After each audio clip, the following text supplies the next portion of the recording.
சரி, இன்னைக்கு சாமியாரா இருக்கிறவங்க அருள்வாக்கு சொல்றவங்க வந்து இறந்து போனவங்க ஆவியோட பேசுவாங்கல்ல, பேசுவாங்க. நீங்க வந்து கேப்டன் ஆவியோட பேச முடியுமா? பேச முடியும். பேச முடியும். சரி, கேட்டு சொல்லுங்க. ஒரு நிமிஷம் உட்காந்தா அவர் என்னோட கண்ணுக்கு என்ன நம்மளுடைய நேரடியா காட்சி கொடுப்பாரு. இதுதான் உண்மையான வாக்கு. சரி, உட்காருங்க, ஒரு நிமிஷம் உட்காருங்க.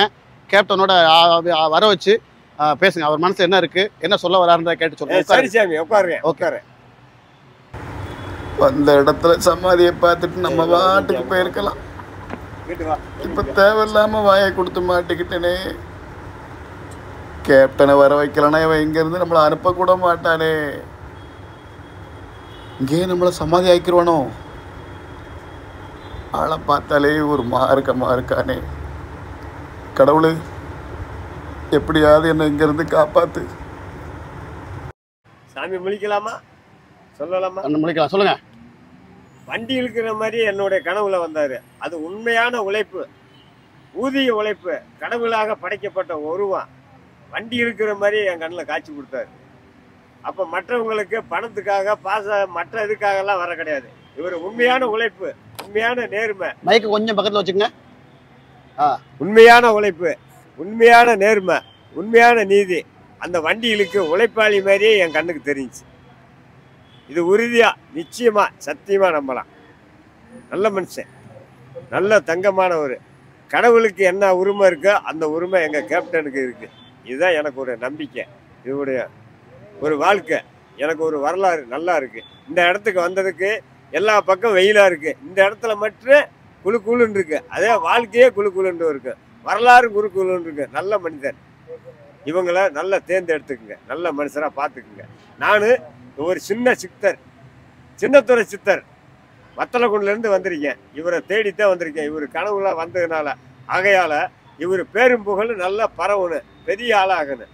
இவர் வாழ்க்கையில் 4 பேர்த்துக்கு உதவி பண்ணுறவர், வாழ்க்கையில் முன்னேற்றுறவர். இப்படி சாமியைத்தான் தேர்ந்தெடுக்கணும். நாட்டுக்கும் கோட்டுக்கும் மக்களுக்கு எல்லாத்துக்கும் மனைக்கும் சொந்தக்காரு இந்த சாமி கேப்டன் பிரபாகரன்.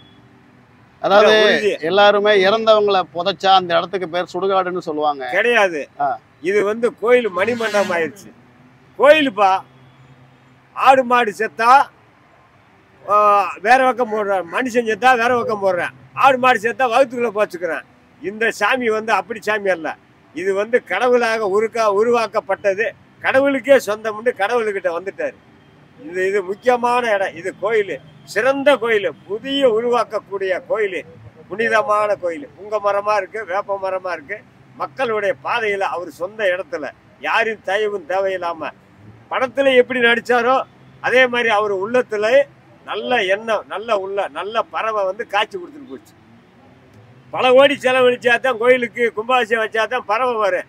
இங்க மக்களை பார்த்துட்டு எங்க ஐயாவுடைய கேப்டன் பிரபாகரனால, அவருனால இந்த கோயில் வந்து பெரிய ஆலயமாக, பெரிய கட்டடமாக, பெரிய தொழில் அதிபதி. இங்க வந்துட்டு போன மக்களுக்கெல்லாம் சீரும் சிறப்புமா, எந்த பிரச்சனையா இருந்தாலும் வாய் விட்டு பேசுனா நோய் விட்டு போயிடும். எந்த உள்ளத்துல என்ன கஷ்டம்தான் சரி, நடக்க முடியாத மக்களுக்கெல்லாம் ஏகப்பட்ட வேலை செஞ்சிருக்காரு, ஏகப்பட்ட புண்ணியம் பண்ணியிருக்காரு, ஏகப்பட்ட உதவி பண்ணியிருக்காரு. உங்களுக்கே தெரியும், தஞ்சாவூர்ல சில இடத்துகள்ல நிறைய இடம் நான் பார்த்துருக்கேன், ஆனால் சொல்ல வாய் வரல. இந்த மக்களுக்கு நிறைய தேவை செஞ்ச இந்த சாமி மக்களுக்கு தேவை. இது ஒரு கிருஷ்ண பகவான் மாதிரி, கிருஷ்ண பகவானே தான் இவரு, மாற்றமே கிடையாது. இவருக்கு நல்ல முறையா நம்ம வாழ்த்துக்கள் தெரிஞ்சுக்கணும், மக்களுக்கு எல்லாமே புரிஞ்சுக்கணும். நிறைய பேர் சொல்றாங்க, நம்ம வந்து அந்த கேப்டனுடைய பாதத்தை சுத்தி வரும்போது ஒரு வைப்ரேஷன் இருக்கு. கண்டிப்பா இருக்கு, கண்டிப்பா இருக்கு. நீங்க இப்ப சுத்தி வந்தீங்க, 2 நிமிஷம் நின்று தியானம் பண்ணீங்க, உங்களுக்கு ஏதாவது அந்த மாதிரி தோணுச்சா? எனக்கு கண்ணில் காட்சி கொடுத்தாரு. கண்ணில் காட்சி கொடுத்து அது ஒரு எருத்து ஒரு மாதிரி அப்படி தெரியுது, ஒரு எருத்து வந்த மாதிரி தெரியுது. அவருடைய ஆசீர்வாதங்கள் நமக்கு கிடைக்குது, எங்களுடைய ஆசீர்வாதங்கள் அவருக்கு கிடைக்க. அப்ப நமக்கு ஒரு ஃப்ரெண்டு வந்திருக்காண்டா அப்படின்னு சொல்லிட்டாரு. அந்த மாதிரி சொல்ற மாதிரி தெரியுது. நம்மளுடைய சின்ன சித்தர், நம்ம பெரிய சித்தரு, அவர் சின்ன சித்தரு வந்திருக்கா நம்ம சிச்சியம் அப்படின்னு சொல்ற மாதிரி எனக்கு தோணுது. இதுதான் கடவுளுடைய அனுக்கிரகங்கள், கடவுளுடைய ஆசீர்வாதங்கள், கடவுளுடைய நினைவு. இது மணிமண்டபம், வேற இடம் நினைச்சிடாதீங்க. இது மணிமண்டபம். பின்னாடி காலத்துக்கு பிற்காலத்துக்கு இது ஒரு கோயில், குடியிருந்த கோயில் இந்த இடம். இப்போ நம்ம எல்லாத்துக்கும் மேலான கோயில் இந்த இடம் புதுசாக வந்திருக்கு. அப்படி இல்லைன்னால் இந்த இடத்துக்கு மக்கள் வருவாங்களா? நம்ம போனோம்னா யாராச்சும் வருவாங்களா? வரமாட்டாங்க. இது சாமி ஆலயங்கள், அதாவது கோயில் ஆலயங்கள். கேப்டன் வந்து பல கனவோட கட்சி ஆரம்பிச்சாப்ல, தேர்தலில் நின்று ஜெயிச்சு மக்களுக்கு நல்லது பண்ணணும்னு ஆரம்பிச்சாப்ல. அவர் கனவு வந்து நிறைவேறல. இன்னைக்கு வந்து கேப்டன் வந்து தெய்வம் ஆயிட்டாப்ல. தெய்வமா இருந்து அவரு கனவு மக்கள் அவர் ஆசைப்பட்டதெல்லாம் நிறைவேற மாதிரி மக்களுக்கு நன்மைகள் செய்வாரா? கண்டிப்பா செய்வாரு. அவரு எல்லாரும் அவர் இருக்கும் போது மக்களை நினைக்கல. அவரு கோவக்காரரு, ஆனா பாசக்காரரு தான். கோவக்காரரு நினைச்சாங்க. ஆனா மக்கள் இன்னைக்கு ரெண்டுலயுமே உணர்ந்துக்கிட்டாங்க. மக்கள் என்னைக்குமே செல்வாக்கியமா வருவாங்க. இந்த இடம் மேலும் மேலும் சீரும் சிறகப்பமா, சின்ன கோபுரமா பெரிய கோபுரம் ஆயிரும். இதுதான் மக்களுடைய ஆசை, அன்புடைய ஆசை. மக்கள் வந்துக்கே இருப்பாங்க. மக்கள் பசியோட வர்ற மக்கள் அங்க வந்து பசி ஆக்கி போறாங்க. இதுதான் மக்களுடைய வாழ்க்கை. மக்கள் இங்க வருவாங்க.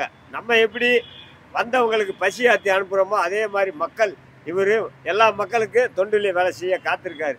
மக்களுக்கு எல்லாம் சேவை செய்ய இருக்காரு. மக்களுக்கு நல்ல முறையா காத்து கொடுப்பாரு. நல்ல கடவுள் மாதிரி வழிபட்டு கொடுப்பாரு. கடவுளை சுற்றி வர சொல்லுங்க. யார் வந்தாலும் சரி, என்னுடைய சிஷியன் கடவுள். இவரு சின்ன குறு கடவுள், முக்கியமான கடவுள். யாரு சொத்துக்கு ஆசைப்படாத கடவுள், யாருக்கு ஆசைப்படாத கடவுள், அடிச்சு பேசக்கூடிய கடவுள், ஓங்கி பேசக்கூடிய கடவுள். தப்புன்னு அவருக்கு பிடிக்காது. நல்லா பேசக்கூடிய கடவுள். இந்த இடத்துக்கு வந்தாலும் எல்லா மக்களுக்கு புண்ணியம் உண்டு. நானும் வந்திருக்கேன், எனக்கு புண்ணியம் உண்டு. நான் என்ன நினைச்சு வந்தேன்னா நடந்துருச்சு. நான் வத்தலக்குண்டில இருந்து வந்திருக்கேன். எல்லா மக்கள் பார்த்துக்குங்க, பேட்டியில் எல்லா மக்களும் பார்த்துக்குங்க. இந்த இடத்துக்கு எல்லா மக்களும் வந்து போங்க. மக்களா, உங்களுக்கு சீரும் சிறப்புமா, கல்யாணம் ஆகலையா, வேற பிரச்சனையா, கோட்டு பிரச்சனையா, ஐயா வந்து தீர்த்து வைப்பாரு. உண்மையிலேயே அவர் இருக்கிற மாதிரியே தான் இங்கே இருக்காரு. உங்களுக்கு நினைச்சு போங்க, நினைச்சு படுங்க. குளிக்கையில கூட ஐயா விஜயகாந்த் ஐயா இடத்துக்கு போயிட்டு வந்தா குளிக்கிறேன், எனக்கு ஒரு நன்மை கிடைக்கணும்னு குளிங்க. அந்த தண்ணியை ஊத்துங்க, குழு குழுன்னு இருக்கு. உங்க காரியங்கள் நிறைவேறும். ஐயாவை நினைச்சுங்க, கேப்டனை, ஐயா கேப்டன் நினைச்சுங்க, உங்களுக்கு எல்லாமே நன்மை கிடைக்கும். நன்றி, வணக்கம். நீங்க வத்தலக்குண்டுல இருந்து இதுக்காகவே தான் வந்தீங்களா? இதுக்காக தான் வந்திருக்கேன். கேப்டன் பிரபாகரனை பார்க்கணும். அவரு எந்த இடத்துல அடங்கி இருக்காரு. அன்னைக்கு சூழ்நிலை வர்றதுக்கு வாய்ப்பு இல்லை. எனக்கு வாய்ப்பு கொடுக்கல கடவுள். இன்னைக்கு சிஷியனா என்னை அழைச்சிக்கிட்டாரு, என்னை ஏத்துக்கிட்டாரு. இங்க வந்ததுக்கு உட்காந்து ஒரு பேட்டி கொடுக்குறேன். அவருடைய நினைவு சின்னமாக எல்லா மக்களுக்கும் பரவணும், எல்லா மக்களுக்கும் அறிகுறி தெரியணும். நான் உட்கார்ந்ததுக்கு உண்மையிலே எனக்கு வண்டி இழுக்கிற மாதிரி ஒரு பாக்கியம் கொடுத்தாரு. அவர் இடத்த ஒரு வைப்ரேஷன் இருக்கு. எருத்து அடிச்ச மாதிரி அடிச்சு வரும். சுற்றி வந்து பாருங்க. அவர் இடத்துக்கு வந்துட்டு போயிட்டு பாருங்க, உங்களுக்கு எல்லாமே நன்மையா நடக்கும். இதே மாதிரி மற்ற சமாதிகளுக்கும் கூட்டம் போவாங்களா? போறதுக்கு வாய்ப்பு இல்லை. போறதுக்கு வாய்ப்பு இல்லை. இவர் வந்து எல்லா சமாதிக்கும் பரவ வராது. இந்த இடத்துக்கு மட்டும் எதுக்கு வந்துச்சு? கடவுளுடைய அனுக்கிரங்கள், மக்களுடைய அனுக்கிரங்கள். இந்த இடத்துல போர் போட்டாலே தண்ணி இருக்கு, சரியான தண்ணி இருக்கு இந்த இடத்துல. நான் வத்தலக்குண்டுக்காரர் சின்ன சாமியார் சொல்றேன். அதே மாதிரி இந்த இடத்துல எல்லா அகதியமும் 16 அகதியமுங்கிற பொருந்தி இருக்கு. இதுதான் மக்களுடைய செல்வாக்கு. நீ இந்த இடம் இருக்க மக்கள் நல்லா பெருகு. மக்களுக்கு எல்லாம் நல்ல முறையா வாழ்த்து கொடுப்பாரு. நினைச்சவங்களுக்கு நடக்கும். கேப்டன் வந்து தெய்வமா இருந்து மக்கள் ஆசீர்வதிப்பாரு. ஆசீர்வாதம் கொடுக்குறாரு. ஆசிரியாவும் இந்த இடத்துல வந்துருமே எல்லா மக்களுக்கும் மனசு நிம்மதியா போறாங்க. கேட்டுக்குங்க மக்களை. எல்லா மக்களுக்கும் இந்த இடத்துல வந்துருமே பசி ஆறிட்டு அவரை பார்த்துருமே கண்கலங்கினவங்க கூட சிரிச்ச முகமா வெளியே போயிட்டு இருக்காங்க. ஒரு பசுமாட்டுக்கு ஒரு கண்ணுக்குட்டிக்கு ஒரு பாலை ஊட்டி வயிற்றுக்கு பாலை குடிச்சு கண்ணு தவுதுல அது மாதிரி தவி எந்திரிச்சு போறாங்க. கேப்டனோட ஆசீர்வாதம் தீந்து போயிருது. கஷ்டம் வந்தா அந்த இடத்துல கஷ்டம் தீந்து போயிருது. இதே எங்க கேப்டனுடைய அருள் வாக்கு. சாமி, உங்க பேரு? என் பேர் சின்னத்துறை.